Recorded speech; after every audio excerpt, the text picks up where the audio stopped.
예, 첫 질의부터 뭐 탈원전이 불가피하게 계속 나오는 것 같은데요. 제가 잠시 청문회 하는 과정을 장관 답변하는 걸 들어봤을 때 또 소실 없는 장관 또 오는 것 같아요. 본인이 옛날 2006년도에 했던 그러한 부분하고 지금하고 정면을 배치되는 발언을 쏟아내는데 국가와 국민은 우선이 아니고 대통령이 우선이다라는 그런 인식을 지금 받게끔 하고 있습니다. 이 탈원전 정책은 점진적으로 하는 거 이해합니다.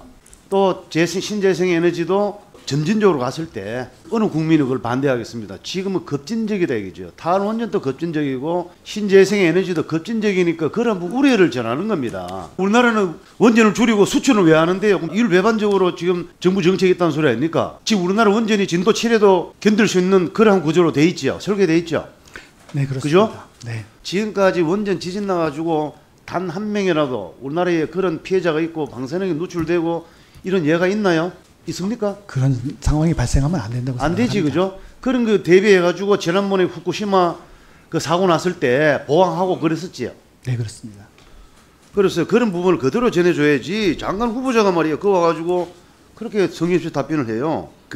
지금 태양광이 너무 무분별하게 허가를 내줘가지고 10년간 그 여의도 연 면적의 10배에 달하는 허가가 남발돼 있어요. 남발되기 때문에 저는 이래 묻고 싶습니다. 지금 환경단체는 4대강이라든지 케이블카 설치하는 거 가지고도 결사 반대하고 있어요.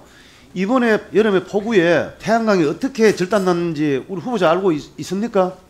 네, 보고 알고 있습니다. 여기에 청문회 오시려고 하면요. 그거 한번 갔다 오셔야 돼. 그래야 답변하는 게 맞습니다.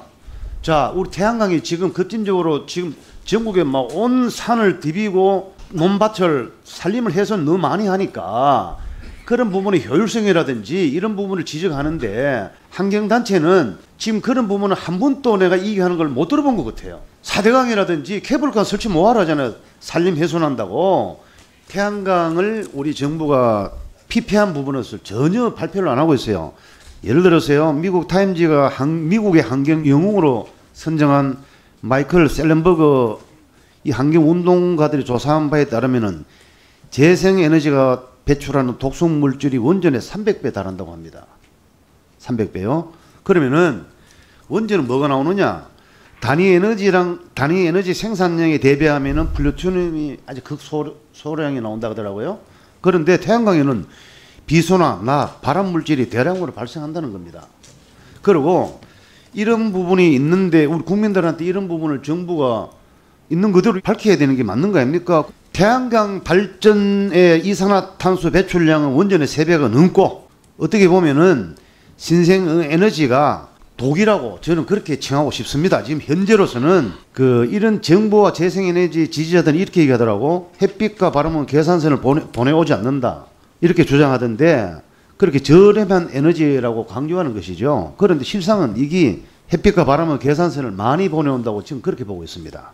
이 전기를 태양광 발전은 직류로 생산해가지고 교류로 변환하는데 그 비용이라든지 이 전기 저장 되는 부분도 아니고 그리고 또 인위적으로 발전량을 조정할 수 있는 것도 아니고 이런 부분이기 때문에 문제점이 있고 일본 같은 경우에도 FIT 관련 재원이 많이 소요되다 보니까 무분별하게 설치하는 탓에 그게 가격이 하락이 되고 결국은 전기 요금이 인상이 되고 태양업자들은 도산이 되고 여기에 나오는 폐기물은 나중에 국가적인 문제가 발생되고 독일에는 의회에서 절차를 밟아가지고 어떻게 보면 이게 탈원자력법 이렇게 해가지고 연방의회를 통과하고 예산도 국회에서 다 의결해주고 이런 부분이 세계적으로 좀 잘 됐는데 우리는 우리 대통령 말씀 한마디에 지금 거진적으로 진행하고 있다는 소리고 그러다 보니까 산이라든지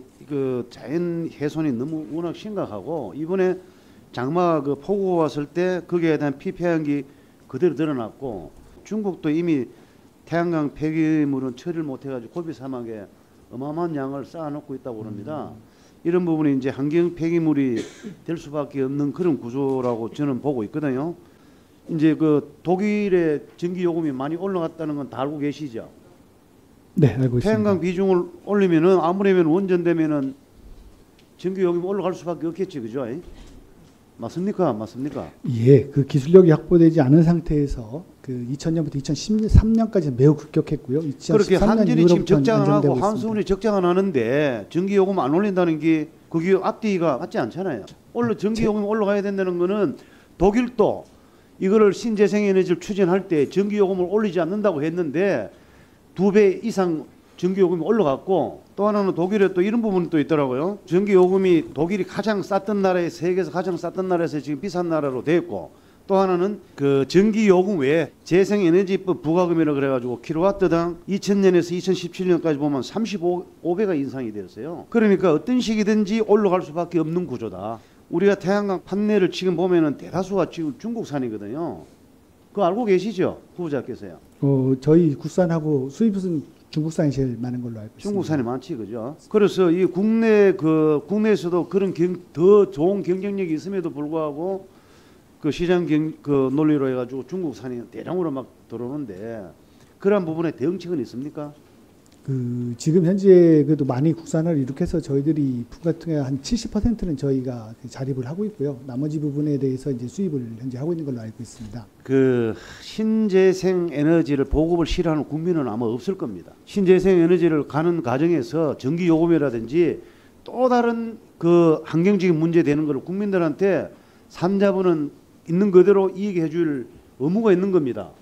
그런 부분을 감축이나 예를 들어서 노출시키지 않고 이걸 밀어붙였을 때는 또 다른 문제가 발생될 수 있다는 거, 이런 부분이 있고요. 결론적으로 지금 판넬 태양광을 설치하는데 정부에서 20년간 비싼 가격에 전기를 사들이잖아요. 그러면은 그 사들이는 가격이 결국은 국민 세금이란 소리입니다. 그게 그렇잖아요. 제 말이 동의 안 하십니까? 뭐 공기업 통해서 하고 있기도 하고요. 그렇지, 그죠? 직접적이기도 하고, 그래서 간접적이기도 하고 국민들한테 여러 그런 것도 있습니다. 이익을 해주셔야 돼요. 해주시고 국민들이 좀 판단할 수 있는 그런 걸 넓혀줘야지. 우리가 지금 보면은 2030년에는 경상북도만은 토지가 태양광이 설치하는데 그런 부지가 필요하다는 그런 지금 데이터도 나오고 있는 그런 상황이고, 무분별하게 허가를 내주기 때문에 그런 문제가 발생되는.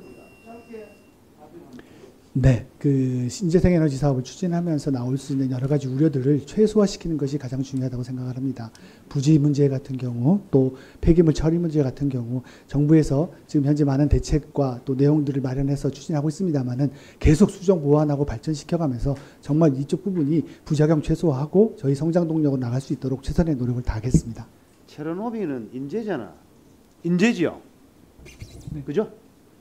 체르노빌 그 사건이 인재입니까? 답변 좀 해달라면 시간 다 간다니까요. 원전이 그 다른 요인으로 해가지고 체르노빌 문제가 터졌었나요? 안 그러면은 관리 잘못으로 해가지고 인재에 속하는 부분입니까? 어디에 속하는 부분입니까? 인재 요인도 있습니다. 그래, 자, 저 이런 것 같아요. 오늘 제가 청문회를 보면서 우리 장관 후보자의 답변을 보니까 결국은요, 이거 대통령 공약으로 지키려다 보니까 정말로 나중에 이거 그 탈원전 문제에서 우리 장관 후보자는 설거지를 할 수 있는 그러한 위치에 있고, 또 우리 한수원이나 한전이나 우리 장관께 후보자께서는 따까리 역할에 충실할 수밖에 없다. 저는 그렇게 보고 있어요. 소신이 결여된 인명권자의 역할론에 좀 충실할 수 있는 오늘 청문회에 일관하는 것 같아요. 그런 부분이기 때문에 어떤 시기든지 우리가 신재생에너지 부분에 앞으로 간과하지 않고 전진적으로 가야 된다는 부분은 인정을 합니다. 그렇게 가야 되고요. 그런데 이게 급격하게 지금 산업용 그 전기, 농업용 전기, 예를 들어서 가정용 전기 요금이 오른다는 게 눈에 다 지금 밑그림이 그려지는 거 아닙니까? 그게 우리가 가지고 있는 경쟁력을 앞으로 이게 신재생 에너지를 정부에서 이렇게 급격하게 진행하면서 그런 경쟁력을 상실한다는 거죠. 지금 기업이 투자를 합니까? 안 되잖아요. 기업 투자가 오세요. 기업 투자가 있나요? 고용도 다 반토막 다 났는데 이것마저 가지고 있는 경쟁력마저 이걸 상실할 수 있는 그런 조건을 지금 갖추고 있다는 이런 뜻입니다. 이런 부분에 대해서 정부가 그 대안도 없이 그렇게 밀어붙이고 온 산을 다 해가지고 자연환경을 훼손하고 해가면서 굳이 이렇게까지 정부가 밀어붙이는 이유가 뭐냐 이 말이지. 그걸요. 그리고 지금 장관 후보자께서는 공직자 출신임에도 불구하고 입장이 10년 전하고 지금하고는 확연히 틀리니까 그래서 내가 따까리 역할을 하시고 설거지 역할을 한다는 그런 말씀을 드리는 겁니다. 장관 후보자를 폄하해서 그런 말씀 드리는 게 아니고 결국은 차대 지시를 받는 그러한 역할밖에 안 된다는 그런 뜻을 말씀드리는 겁니다. 그래서 소신이 없는 부분을 그 답변을 자꾸 인간하십니까? 이런 뜻을 말씀드리는